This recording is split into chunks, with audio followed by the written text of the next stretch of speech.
تو اس لیے یہ بات ذہن میں رکھیے گا کہ یہ لیلۃ الجائزہ ہے، یہ جولی پھیلا کے رب سے مانگنے کا وقت ہے، یہ بازاروں میں آوارگی کا وقت نہیں ہے۔ تو یہ رات بھی ہماری اللہ کے حضور عبادت میں گزرنی چاہیے، ذکر و فکر میں گزرنی چاہیے، یاد الہی میں گزرنی چاہیے۔ تو لیلۃ الجائزہ کو کبھی ضائع نہ کیجیے اور اس رات کو برباد نہ کیجیے۔ سارے مہینے کی محنت آپ نے جو کی، اب اس کا صلہ لینے کا وقت ہے، اب عیدی لینے کا وقت ہے۔ تو عیدی لیجئے اپنے رب سے، جھولیاں پھیلا پھیلا کے لیجئے، اس سے خیرات مانگیے، اس کی کرم نوازیاں اور اس کی رحمتیں تمہارے اوپر برسیں گی، تو ان کو اپنے دامن میں سمو لیجئے۔ تو اپنی ضروریات کے لیے اور وقت نکالیے۔ اور عید کا دن بھی اللہ نے ہمیں 5 نمازوں کے علاوہ ایک اضافی نماز عید کی ہمارے اوپر واجب کی۔ عید کے دن تو لوگ فرض نمازیں چھوڑ دیتے ہیں، جبکہ عید کے دن فرض نمازوں کے علاوہ ایک اضافی نماز رکھی گئی ہے۔ تو یہ ہمارا امتحان تھا، ہمارے ایک مہینے کی جو ٹریننگ ہوئی تھی، اس کے بعد آج ظہر کے وقت، آج عید کے دن فجر کے وقت، آج عصر اور مغرب کے وقت دیکھنا تھا کہ اس کا اثر ہماری روح میں کتنا اترا ہے۔ اور میں کہتا ہوں کہ جب مسلمان سارا مہینہ روزے رکھیں، تراویح بھی پڑھیں اور نمازیں بھی ادا کریں، اور عید کے دن فجر کے وقت مسجد میں نمازی نہ ملے، ظہر کے وقت آدھی صف ہو، تو شیطان تو بڑا خوش ہوتا ہوگا، وہ تو بڑا راضی ہوتا ہوگا کہ یہ پڑھتے تھے نمازیں اور تراویح اور کیا کیا کرتے تھے، پتہ چلا نا کہ ان کے اندر کچھ بھی نہیں اترا اور یہ جہاں کھڑے تھے اس سے بھی نیچے لڑک کے آ گئے۔ تو شیطان کو کبھی خوش نہ ہونے دینا، اللہ کے حضور سرخروئی اور کامیابی کے لیے دعا مانگتے ہوئے ماہ سیام سے رخصت ہوں۔ یہ گھڑیاں اللہ نے نصیب کی، گنتی کے دن انہیں کہا گیا ہے، تو یہ گنتی کے دن یوں ہی بیت جاتے ہیں اور اسی طرح پوری زندگی بیت جاتی ہے، اور پھر جب آنکھ بند ہوتی ہے تو پھر آنکھ کھلتی ہے کہ ہم زندگی کہاں گزار گئے۔ تو آئیے ان لمحوں کو غنیمت جانیے۔ ماہ رمضان اپنی شان و شوکت کے ساتھ جلوہ گر ہوا اور رحمتیں لٹاتا ہوا ہم سے رخصتی کی طرف بڑھ رہا ہے۔ اللہ اس ماہ مبارک کی برکتیں ہماری روحوں میں، ایسا نہ ہو کہ یہ مہینہ آیا اور چلا گیا اور ہم جہاں کھڑے تھے وہیں کے وہیں ہی کھڑے نظر آئیں۔ اللہ اس مہینے کو ہمارے باطن کی ستھرائی کا ذریعہ بنا، ہمارے اندر کی پاکیزگی کا سبب بنا دے، ہمارے اندر اجڑنے سے بچ جائیں، ہمارے من صاف ہو جائیں۔ یہ توبہ کا مہینہ ہے، مواسات کا مہینہ ہے، ہمدردی کا مہینہ، اللہ سے قربت کا ذریعہ ہے۔ اس مہینے کی ہر رات بخشش برستی ہے، ہر دن میں نور برستا ہے، اس کے روزے گناہوں کا کفارہ ہیں، اس کا ایک ایک لمحہ اللہ کی رحمتوں کے حصول کا ضامن ہے۔ تو آئیے میں اور آپ اس ماہ مبارک میں اللہ کے حضور سچی توبہ کر کے اس کی خاص رحمتوں سے مالا مال ہوں۔ اور لیلۃ الجائزہ جو آنے والی ہے، جس کو ہم چاند رات کہتے ہیں، یہ رات اللہ کی خاص رحمتوں کے بٹنے کی رات ہوتی ہے۔ جب کوئی مزدور مزدوری کرتا ہے تو اس کو آخری وقت میں مزدوری ملتی۔ چاند رات شریعت اسلامیہ میں لیلۃ الجائزہ کہلاتی ہے، اور اللہ تعالیٰ جل شانہ بندوں کو اس رات نوازتا ہے کہ پورا مہینہ تم نے روزے رکھے اور اب میں تمہیں اس کا صلہ عطا کروں گا۔ اور لیلۃ الجائزہ میں اللہ عیدی عطا کرتا ہے، اور بندوں کو وہ عطا کرتا ہے جو وہ سوچ بھی نہیں سکتے کہ ہمارا مالک ہمیں کیا کیا عطا کرتا ہے۔ ہر شخص جو عیدی دیتا ہے وہ اپنی طاقت کے مطابق دیتا ہے نا۔ آپ کو بھی بچپن میں عیدی ملتی رہی ہوگی، اب بھی ملتی ہوگی، تو کوئی 10 روپے، کوئی 20 روپے، کوئی 50 روپے، لیکن کوئی ایسا بھی ہوتا ہے کہ جس کے پاس فراوانیاں ہوتی ہیں تو پھر اس کی عیدی تو اس کی عیدی ہوتی ہے۔ تو ہر شخص اپنی کیپیسٹی کے مطابق ہی عیدی دیتا ہے نا۔ تو یار جب ایک عام آدمی 10-20 روپے دے دیتا ہے، لیکن جس کو اللہ نے بڑا نوازا ہو تو وہ پھر 500 روپے کا نوٹ آپ کو دیتا ہے کہ جناب یہ عیدی ہے آپ کی، تو پھر اللہ کتنی عیدی دیتا ہوگا، وہ کتنی کرم نوازیاں فرماتا ہوگا۔ تو یار جب عیدی لینے کا وقت ہو اس دن ہم بازار میں ہوں، جب عیدی لینے کا وقت، کچھ لوگ اپنے سارے کام اور ساری خریداری چاند رات کے اوپر چھوڑتے ہیں کہ اس رات کو ہم بازار جائیں گے۔ کچھ لوگوں کو شوق ہوتا ہے اس رات بازار جانے کا، حالانکہ بازار شر الاماکن، بری جگہ، سب سے بہتر جگہیں اللہ کے گھر مسجد ہیں، اور سب سے بدترین جگہیں بازار ہیں۔ تو مجبوری کے ساتھ بازار میں جایا جاتا ہے، آپ کی مجبوری ہے کچھ خریدنا، اور اگر آپ کاروبار کرتے ہیں تو آپ کی مجبوری ہے کچھ بیچنا، تاکہ آپ اس خرید و فروخت سے اپنے بچوں کا رزق کما سکیں یا اپنی ضروریات کو وہاں سے جا کے خرید کے لا سکیں، تو وہ مجبوری ہے۔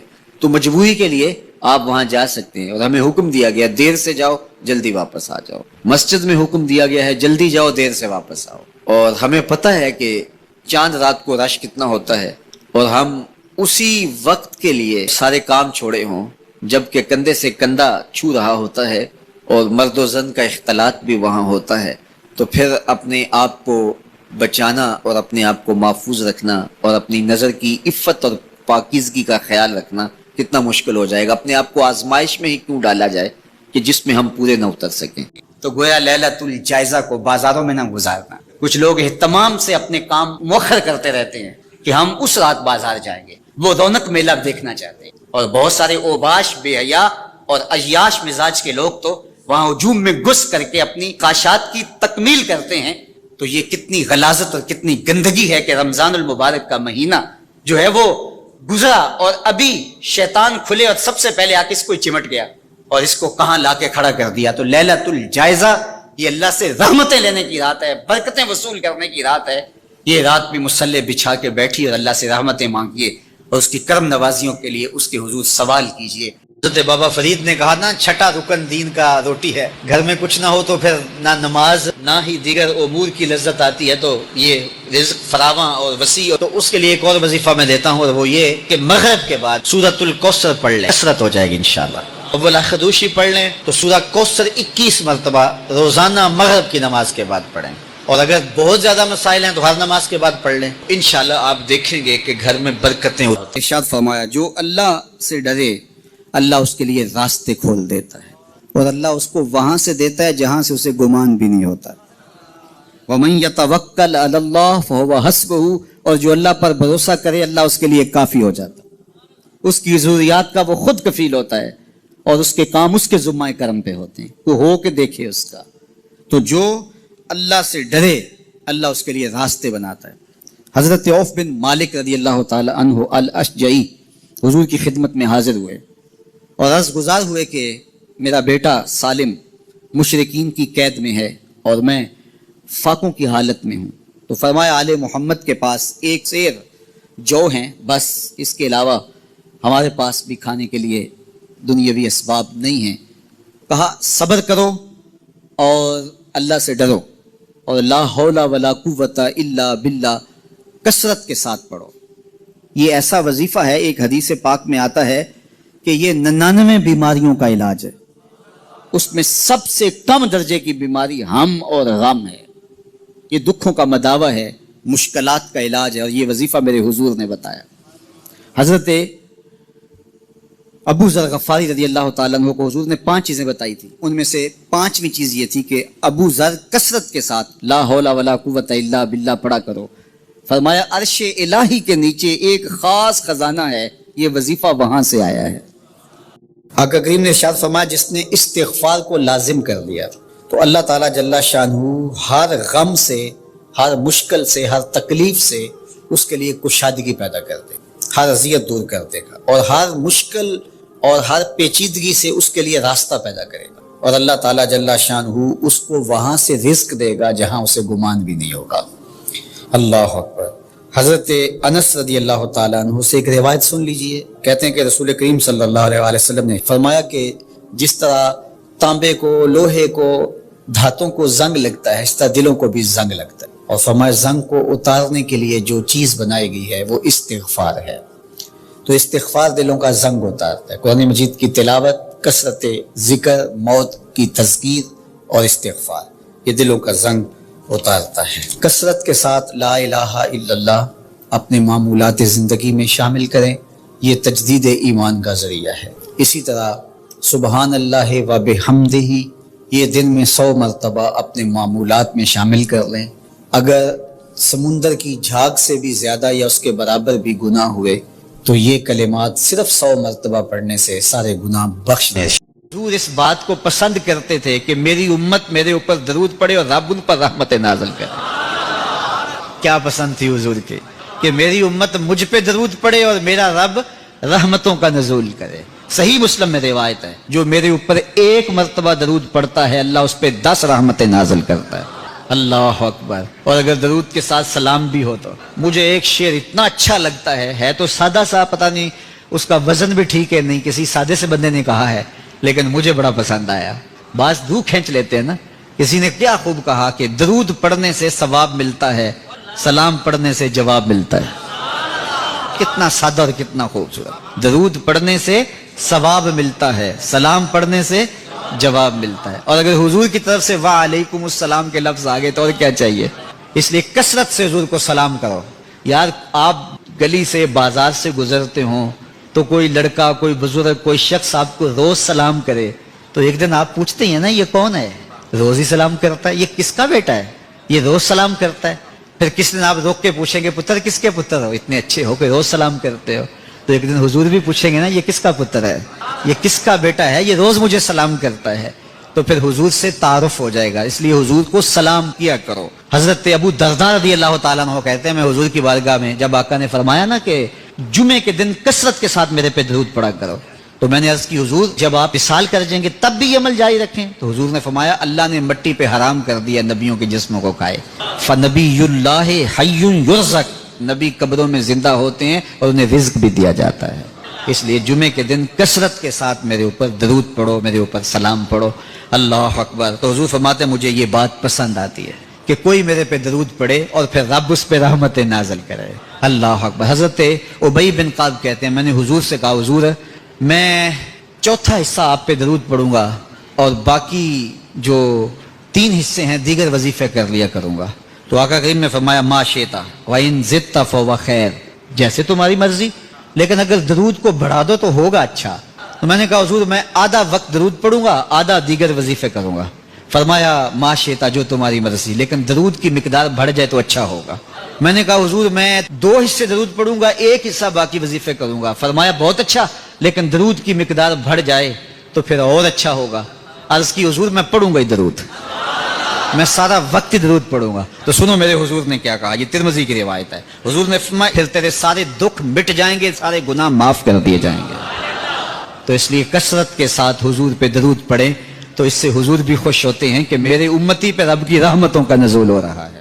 یہ یوم افطار جس کو عید الفطر کہا جاتا ہے, یہ سجدہ شکر ہے اللہ کے حضور کے مالک تو نے ہمیں ہدایت عطا کی, تو نے ہمیں توفیق عطا کی, اور تیری توفیق کے بغیر سخت گرمی کے یہ روزے ہم نہ رکھ پاتے, تیری توفیق کے بغیر فاقے نہ کاٹ پاتے. یہ تیرے ہی کرم سے, تیری ہی دی ہوئی توفیق سے ہمیں صبر نصیب ہوا. الصوم نصف الصبر, روزہ آدھا صبر ہے. تو جس نے توفیق دی اب اسی کا شکریہ ادا کرنے کے لیے ہم کھلے میدان میں, ہم مرکز میں, ہم مسجد میں, ہم مختلف جگہوں پہ جمع ہوتے ہیں اور جمع ہو کے اس بات کا اعلان کرتے ہیں مالک میری توفیق بھی تیرے کرم کا صدقہ یہ قدم اٹھتے نہیں اٹھائے جاتے ہیں. تو نے توفیق دی تو روزے رکھے گئے, تو نے توفیق دی تو گنتی کے دن پورے ہوئے, تو نے توفیق دی تو مالک تیرے ہی حضور حاضر ہوئے, اور یہ تیرا ہی کرم ہے اور تیری ہی کرم نوازیوں کے رنگ ہیں.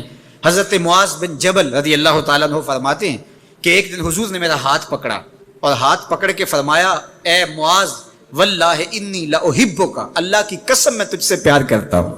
پھر دوبارہ فرمایا واللہ انی لاحبک, اے معاذ میں اللہ کی قسم تم سے پیار کرتا ہوں. اور اس پیار کی وجہ سے حضور نے حضرت معاذ بن جبل کو بتایا کیا, میں تجھ کو وصیت کرتا ہوں کہ ہر نماز کے بعد ان کلموں کو جو میں تمہیں بتا رہا ہوں ان کو ترک نہیں کرنا, اس کو بھولنا نہیں ہے, اس کو چھوڑنا نہیں ہے. اور وہ کیا, اللہم اعنی علی ذکرک و شکرک و حسن عبادتک, اے اللہ مجھے توفیق دے اپنی عبادت کی, مجھے توفیق دے اپنے ذکر کی, مجھے توفیق دے اپنا شکر ادا کر. تو اللہ کا شکر ادا کرنے کی اس سے توفیق مانگی, مالک نعمت بھی تو دے اور اس نعمت پر شکرانے کی توفیق بھی تو عطا کر.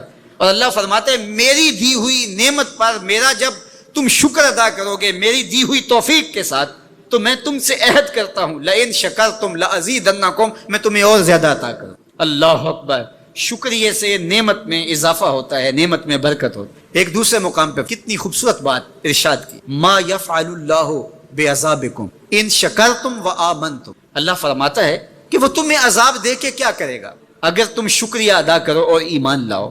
اللہ کی چاہت نہیں ہے کہ تجھے جہنم کی بھڑکتی ہوئی آگ میں ڈالے, جو آگ تمہاری ہڈیاں توڑ کے رکھ دے, تمہارا گوشت جلا کے رکھ دے اور تم وہاں ذلت سہو. یہ تمہارے رب کی منشا نہیں ہے. وہ یہ چاہتا ہے کہ تمہیں جنت کی بہاریں نصیب فرمائے. یہ تمہارا عمل ہے کہ تم عذابوں کو خرید رہے ہو, تم عذابوں میں چھلانگے لگا رہے ہو. اس کی مرضی کیا ہے, اس کی رضا کیا ہے کہ تم شکر ادا کرو اور اس پر ایمان لاؤ, تو وہ تمہارے گناہ بھی معاف کرتے, تمہارے درجے بھی بلند فرمائے. بلکہ ایک دوسرے موقع پہ اللہ تعالیٰ نے قرآن مجید میں ارشاد فرمایا کہ تم جہنم کے گھڑے میں گرنے والے تھے, ایک جنبش پا کی دیر تھی کہ تم ایندھن بن جاتے. کہا کہ میری نعمت کا شکر ادا کرو کہ جس نعمت نے, اس نعمت سے مراد محمد عربی صلی اللہ علیہ وسلم, تمہیں جہنم سے نکال کے جنت کی راہوں پہ ڈال دیا. تو ہمارا رب ہمیں بخشنا چاہتا ہے, ہمارا رب ہماری مغفرت کرنا چاہتا ہے, ہمارے گناہوں کو معاف کرنا چاہتا ہے. رحمت رب بہانہ می جوئت, اس کی رحمتیں بہانہ تلاش کرتی, اور بندوں کو بخشنا اسے بڑا پسند ہے. تو وہ کتنا کریم ہے, کتنا کریم ہے, کتنا کرم فرمانے والا ہے, کتنا رحیم ہے بندوں پر. جب بندے عیدگاہ کی طرف آ رہے ہوتے ہیں اور چیخ چیخ کے کہہ رہے ہوتے ہیں اللہ اکبر لا الہ الا اللہ واللہ اکبر, اللہ اکبر وللہ الحمد, اللہ اکبر لا الہ الا اللہ واللہ اکبر, اللہ اکبر وللہ الحمد, اللہ اکبر لا الہ الا اللہ واللہ اکبر, اللہ اکبر وللہ الحمد. تو اللہ فرشتوں سے فرماتا ہے کہ کیا مزدوری دی جائے اس مزدور کو جو کام پورا کرے. تو وہ کہتے ہیں مالک اجر تو پورا ہی ملنا چاہیے. تو فرمایا یہ چیخ چیخ کے جو مجھے پکارتے ہوئے آ رہے ہیں میں نے ان کو بخش دیا. اور وہ چیخ چیخ کے کیا کہتے ہوئے آ رہے ہیں, اللہ اکبر لا الہ الا اللہ واللہ اکبر, اللہ اکبر وللہ الحمد, اللہ اکبر لا الہ الا اللہ واللہ اکبر, اللہ اکبر وللہ الحمد. معاشرے کے وہ محروم طبقے اور عدم مساوات کا جو انداز ہمیں نظر آتا ہے معاشرے کے اندر, اس سے معاشرے میں جرائم پھیل رہے ہیں, اس سے معاشرے کے اندر ظلم اور جبر پھیل رہا ہے, اس سے معاشرے کے اندر بے سکونی ہے اور طمانیت کا نور کسی کے پاس نہیں ہے. ایک طرف تو حال یہ ہوتا ہے کہ امیر کا بگڑا ہوا بچہ گولڈن سیب کا ایک کونا کاٹ کے دوسرا کتے کے آگے ڈال رہا ہوتا ہے, اور دوسری طرف عید کے دن بھی بیوہ کا یتیم بچہ چھابڑی لگا کے آلو چھولے بیچ رہا ہوتا ہے. تو جس معاشرے میں یہ تقسیم ہو اس معاشرے میں روشنی کیسے آ سکتی ہے, اس معاشرے میں نور کیسے آ سکتا ہے. میرے آقا تو یتیم کو سینے سے لگاتے ہیں, اس کو نیا لباس بھی دیتے ہیں, عزت بھی دیتے ہیں, اور ساتھ یہ بھی کہتے ہیں بیٹا کیا تو پسند نہیں کرتا کہ محمد تیرا باپ لگے اور عائشہ تیری ماں لگے اور فاطمہ تیری باجی لگے. پھر جب وہ انگلی تھام کے حضور کی چلتا ہے تو وہ کہتا ہے کہ تھا تو یتیم لیکن مزہ آ گیا مصطفیٰ کی انگلی تھامے جا رہا ہے. تو اگر ہم پسے ہوئے طبقوں کو عزت دیں گے اور انسانی وقار کو ملحوظ رکھیں گے اور اسلام کا جو مساوات کا درس ہے اس درس کو ہر صورت کو ملحوظ رکھیں گے تو معاشرے کے اندر طمانیت ملے گی, غریب کو بھی سکون ملے گا اور امیر کو بھی سکون ملے گا.